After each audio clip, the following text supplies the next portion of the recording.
네, 우리 가족에게 주시는 말씀을 보겠습니다. 우리 가족에게 주시는 말씀은 신명기 11장 12절 말씀입니다. 우리 이 말씀을 다 같이 합독하겠습니다. 내 하나님 여호와께서 돌보아 주시는 땅이라 연초부터 연말까지 내 하나님 여호와의 눈이 항상 그 위에 있느니라. 아멘. 예, 이스라엘 사람들에게 가나안 땅은 기대와 소망의 땅입니다. 가나안 땅은 아주 오래전 그들의 조상이었던 아브라함에게 하나님께서 주시겠다라고 했던 약속의 땅이기 때문입니다. 그래서 그들이 가나안 땅을 부를 때 아브라함과 이삭과 야곱에게 맹세하신 땅이라고도 했고, 어떨 때는 조상들에게 맹세하신 아름다운 땅이라고도 했습니다. 그런데 하나님은 가나안 땅을 부를 때 젖과 꿀이 흐르는 땅이라고 불렀습니다. 젖과 꿀이 흐르는 땅이라는 단어를 하나하나 생각해 보면 반유목민이었던 이스라엘 사람들에게 환상적인 땅으로 보입니다. 왜냐하면 젖과 꿀이 흐르는 땅은 초목으로 덮인 땅을 상상할 수 있기 때문입니다. 생각해 보십시오. 양떼와 소떼의 젖이 많아지려면 초목이 무성해야 합니다. 이스라엘 사람들은 하나님께서 젖과 꿀이 흐르는 땅이라고 했을 때 넓게 펼쳐진 목초지에서 평안히 풀을 뜯고 있는 양떼와 소떼를 상상했을 것입니다. 그러니 이스라엘 사람들에게 가나안 땅은 기대와 소망을 가질 만한 땅이었습니다.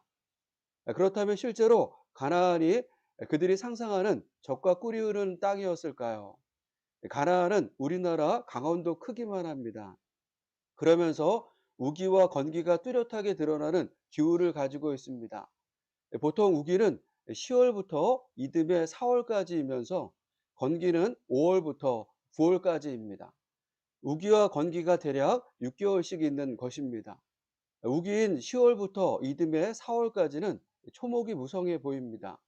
하지만 건기인 5월부터 9월까지는 황무지처럼 보입니다. 이스라엘 사람들이 상상하는 젖과 꿀이 흐르는 땅을 6개월만 볼 수 있는 땅이 가나안 땅입니다. 그럼에도 하나님은 왜 가나안을 젖과 꿀이 흐르는 땅이라고 했을까요? 오늘 말씀에서는 그 이유를 다음과 같이 말씀하고 있습니다. 그 땅은 하나님께서 돌보아 주시는 땅이라고 하면서 1년 내내 하나님의 눈이 항상 그 위에 머무르는 땅이었기 때문이라고 했습니다. 이 말씀을 곱씹어 생각해 보면 가나안 땅이 젖과 꿀이 흐르는 땅이 될 수 있었던 것은 하나님의 시선이 항상 머물렀기 때문입니다. 저는 최근 유튜브에서 알뜰별잡이라는 방송을 우연하게 보게 되었습니다. 이때 뉴욕이라고 하는 도시 이야기를 하고 있었는데 유현준 건축가가 했던 말을 아직도 잊을 수 없습니다. 우리가 미국 하면 가장 먼저 떠오르는 도시가 뉴욕입니다. 이 뉴욕에 센트럴 파크가 있습니다. 센트럴 파크의 크기가 가로가 4km이고 세로가 850m입니다. 인구 밀도가 높은 뉴욕에 이렇게 넓은 땅을 공원으로 만든 것입니다. 공원을 반대하던 사람들에게 이 공원을 만들지 않으면 후에 이 크기의 정신병동을 만들어야 할지 모른다라고 하는 설득과 함께 만들어진 공원이 센트럴 파크입니다. 이렇게 만들어진 센트럴 파크는 뉴욕 시민들의 휴식처로 인기가 높습니다. 많은 사람이 이 센트럴 파크를 찾습니다. 그러나 낮에만 이 공원을 이용할 수 있습니다. 왜냐하면 밤이면 너무 넓고 어두워서 통제하기 때문입니다. 그런데 우리나라 한강시민공원을 생각해 보십시오. 이 한강시민공원은 낮이나 밤이나 이 서울 시민들의 휴식처로 인기가 높습니다. 어떻게 이 한강시민공원은 밤에도 시민들이 이용할 수 있는 이 휴식처가 될 수 있었을까요? 그것은 이 주변의 아파트 때문입니다. 이 한강시민공원은 주변의 아파트에서 바라볼 수 있는 공원입니다.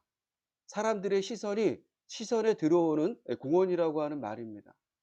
그렇다 보니 밤에도 사람들이 이용하는 공원이 될 수 있었던 것입니다. 따라서 감시를 받는 공원이 안전한 공원이다라고 했습니다. 저는 이 말을 들으면서 가나안을 젖과 꿀이 흐르는 땅이라고 하시면서 이 땅은 하나님께서 돌보아 주시는 땅이면서 1년 내내 하나님의 눈이 항상 그 위에 머무르는 땅이라고 하셨을 때 유현준 건축가와 같은 말씀을 하고 있다라고 생각을 했습니다.